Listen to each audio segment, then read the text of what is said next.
Welcome to economics in easy way. Students, आज हम लोग डिस्कस करेंगे relation between average cost and marginal cost. और सेकंड जो अपना टॉपिक होगा वो होगा relation between total cost and marginal cost, यानी कि एसी और एमसी में क्या रिलेशन है, और उसके बाद में देखेंगे कि टीसी और एमसी में क्या रिलेशन है। ये एक इम्पॉर्टेंट टॉपिक है। इससे पहले जो लोग चैनल पे नए हैं वो चैनल ज़रूर सब्सक्राइब कर लें और बेल आइकॉन को प्रेस कर दें ताकि लेटेस्ट वीडियोस के नोटिफिकेशंस भी आपको मिलते रहें।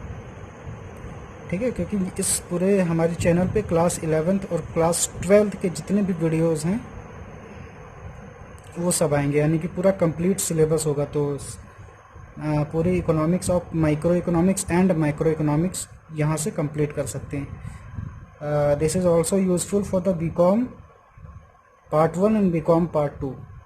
ठीक है, micro economics and micro economics जो आपको सिलेबस में होता है, पार्ट 1 में जनरली माइक्रो इकोनॉमिक्स होता है, पार्ट 2 में माइक्रो इकोनॉमिक्स होता है।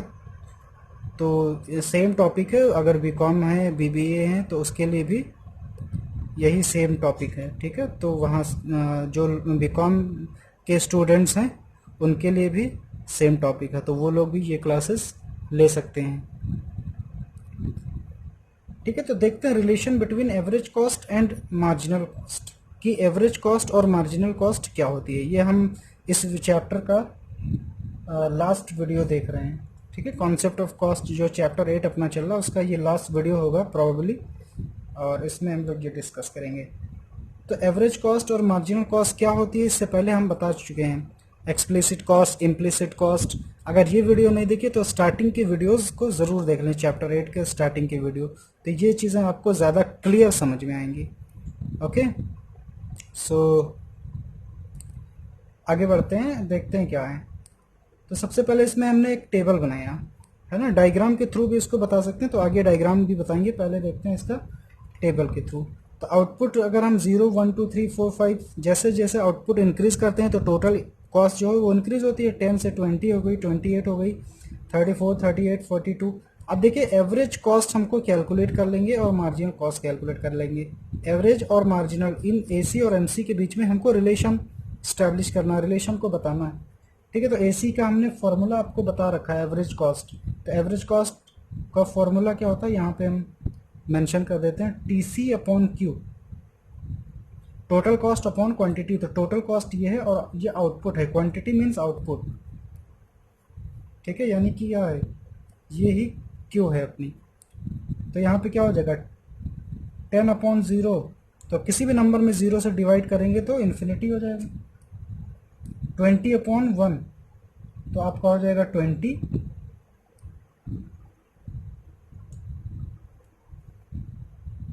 28 अपॉन 2 14, और यहाँ पे 34 अपॉन 3 11.3, ये आपका हो जाएगा 38 अपॉन 4, तो ये हो जाएगा आपका 9.5, फिर ये हो जाएगा 8.4, ये अपना हो जाएगा 8, ये अपना हो जाएगा 8, और ये अपना हो जाएगा 72.8 9। ओके, ऐसे मार्जिनल कॉस्ट का formula TCN minus TCN minus 1। तो मार्जिनल कॉस्ट कैसा आएगा, TC फर्स्ट में डैश, 20 माइनस 10 तो 10, 28 माइनस 20 तो 8, 34 माइनस 28 तो अपना 6, फिर 4, फिर 4, फिर 6, फिर 56 माइनस 48 8, 72 माइनस 56 16। ठीक है, तो इस तरीके से हमने मार्जिनल कॉस्ट को कैलकुलेट कर लिया। ठीक है, तो यहाँ से हमको एवरेज कॉस्ट और मार्जिनल कॉस्ट कैलकुलेट करना आ गया। अब देखिएगा, इसका भी रोल है। यहाँ से हमको क्या समझ में आता है, हम इसके थ्रू भी बताएंगे एसी और एमसी के बीच रिलेशन, और डायग्राम के थ्रू बता रहे हैं। तो पहले यहाँ पे अगर हम देखेंगे तो फर्स्ट अगर ऑब्जर्वेशन देखेंगे तो when AC falls MC is lower than AC.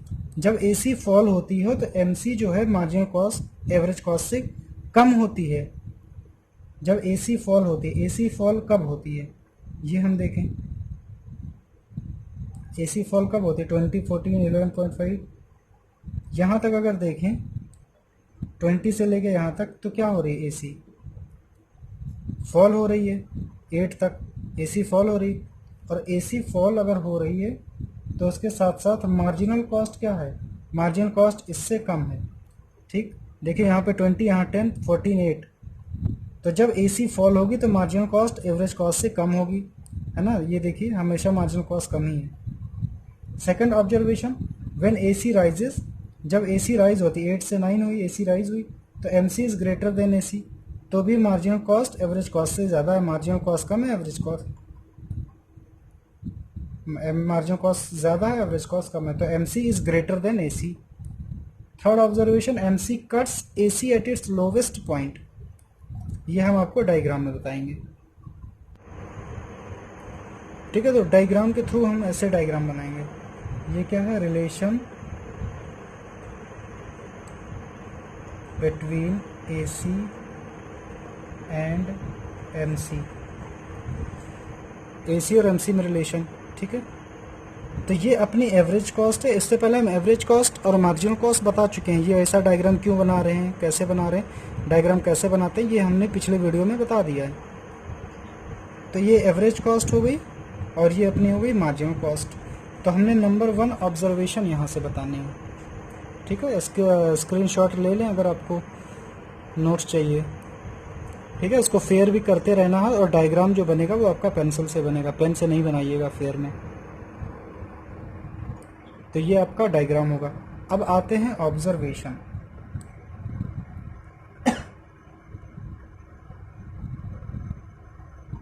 यानी कि क्या रिलेशन है? रिलेशन नंबर 1,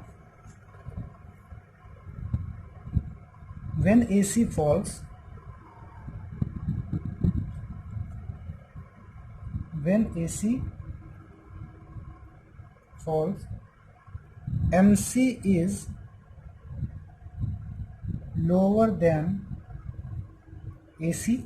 ये चीज़ हमने आपको टेबल में बताया था कि जब AC फॉल होती है तो मार्जिनल कॉस्ट जो है वो एवरेज कॉस्ट से कम होती है। तो यहाँ पे देखिए AC एवरेज कॉस्ट ये है, तो एवरेज कॉस्ट ये नीचे आने का मतलब क्या है कि ये एवरेज कॉस्ट यहाँ से नीचे आ रहा है, यानी कि एवरेज कॉस्ट फॉल हो रहा है। यही चीज़ शेड्यूल टेबल में भी आपको दिखेगा।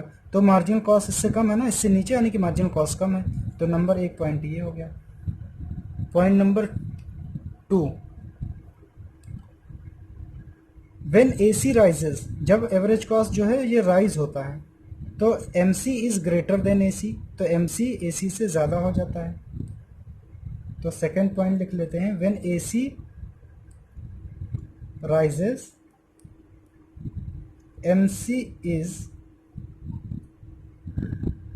greater than AC। देखिए मार्जिनल कॉस्ट यहाँ पे ज़्यादा हो गया, AC इसके नीचे होगा, मार्जिनल कॉस्ट इससे ऊपर हो गया, तो मार्जिनल कॉस्ट एवरेज कॉस्ट से ग्रेटर हो गया। And number 3, MC cuts AC at its lowest point, यानी कि मार्जिनल कॉस्ट एवरेज कॉस्ट को उसके लोवेस्ट पॉइंट पे कट करता है। यानी कि ये जो एवरेज कॉस्ट की लाइन है, ये एवरेज कॉस्ट है, ये एवरेज कॉस्ट यहाँ पे अपने लोवेस्ट पे होगा, इसके बाद से दोबारा से इंक्रीज होना स्टार्ट। यानी कि जैसे आपको डायग्राम बनाना है तो उसका ट्रेंड आपको बताना ज़रूरी है। यानी कि यहाँ से यहाँ तक मार्जिनल कॉस्ट क्या हो रही है? डिमिनिश हो रही है, डिक्रीज हो रही है, और ये उसका लोवेस्ट पॉइंट है। उसके बाद इस पॉइंट के बाद से इंक्रीज होना स्टार्ट करती है। तो मार्जिनल कॉस्ट कहाँ पे कट करती है? ये एमसी की लाइन है, तो एमसी एसी को उसके लोवेस्ट पॉइंट पे कट करती है, यहाँ पे, यानी कि इस पॉइंट पे, यानी कि इस पॉइंट पे क्या होगा? ये एसी, ये एमसी, तो ये एवरेज कॉस्ट यहाँ तक डिक्रीज होती है, यहाँ से इंक्रीज होना स्टार्ट करती है। तो मार्जिनल कॉस्ट ये वाली लाइन इसको यहाँ पे कट करती है, और यहाँ पे एवरेज कॉस्ट अपने लोवेस्ट पे है। ठीक है, इसीलिए ये थर्ड पॉइंट हमने बताया, एमसी कट्स एसी, ये MC cuts AC at its lowest point, यानी मार्जिनल कॉस्ट एवरेज कॉस्ट को उसके लोवेस्ट पॉइंट पे कट करती है। एवरेज कॉस्ट को उसको लोवेस्ट पॉइंट पे कट करती है। डायग्राम पे देखेंगे तो एवरेज कॉस्ट का ये लोवेस्ट पॉइंट है, इसके बाद से एवरेज कॉस्ट इंक्रीज होनी स्टार्ट हो जाती है, यानी कि यहाँ के बाद से ये राइज होती है। ठीक है, तो ये था relation between average cost and marginal cost. ये 3 ऑब्जर्वेशंस थे जो आपको लिखने पड़ेंगे एग्जाम्स में। अब देखते हैं relation between TC and MC.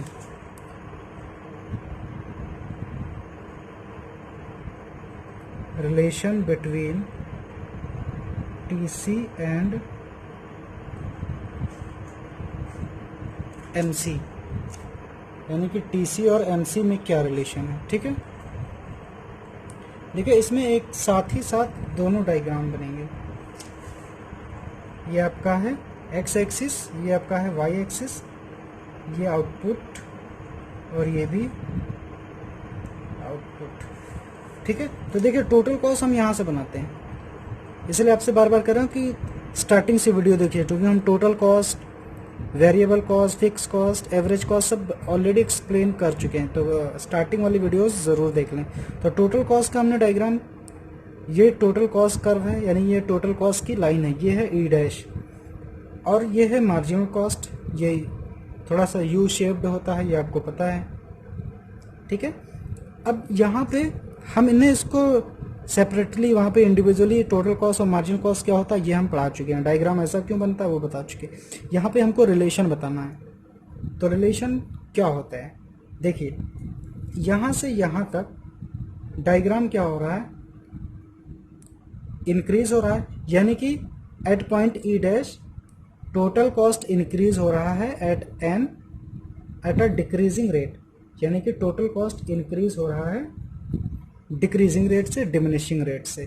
ठीक है, तो ये डायग्राम ऐसे रहेगा। और हाँ, एक चीज़, इसका हमने जो टेबल नहीं बनाया तो इसका टेबल सेम होगा जो हमने रिलेशन बिटवीन एवरेज कॉस्ट और मार्जिनल कॉस्ट में बनाया है, यानी कि अभी हमने आपको ये वाली जो है ना, ये एवरेज कॉस्ट और मार्जिनल कॉस्ट की ये वाली जो आपको मैंने बनाई थी टेबल, यही सेम टेबल यूज़ होगा, तो डायग्राम बस यहाँ पे चेंज है। ठीक, तो डायग्राम को हम लोग समझते हैं।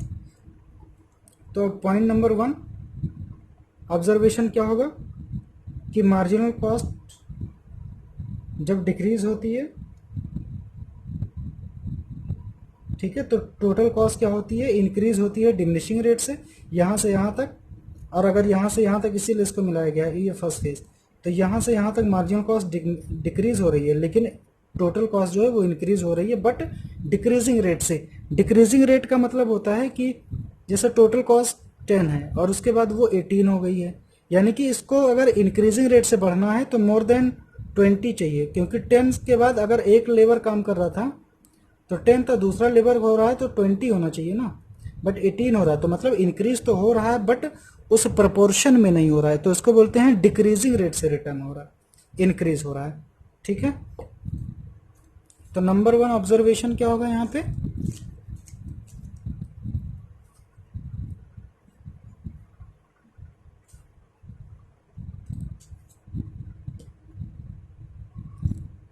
Number 1 when MC is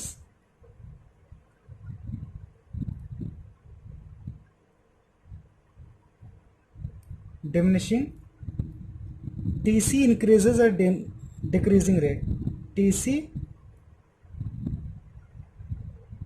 increases at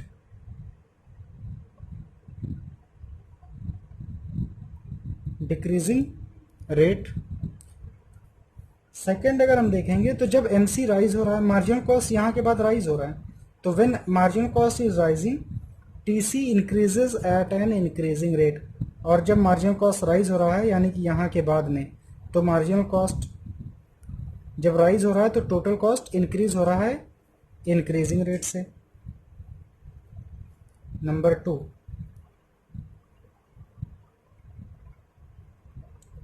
when MC is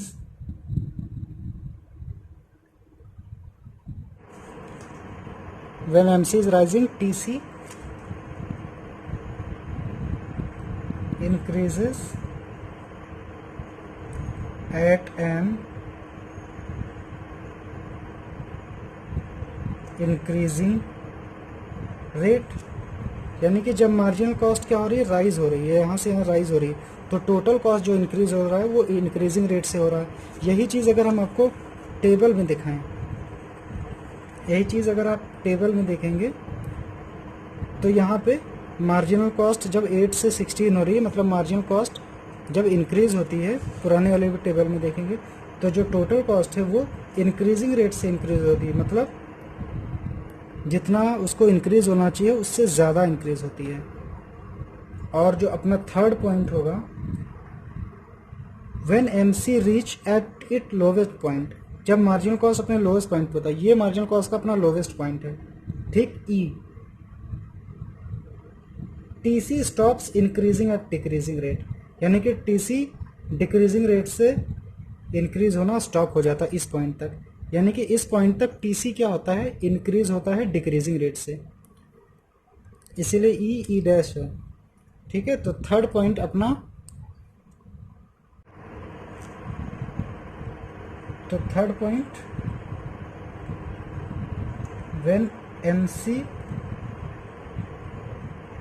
reaches, when MC reach its lowest point, अगर आप डायग्राम में देखेंगे point E in figure, comma TC stops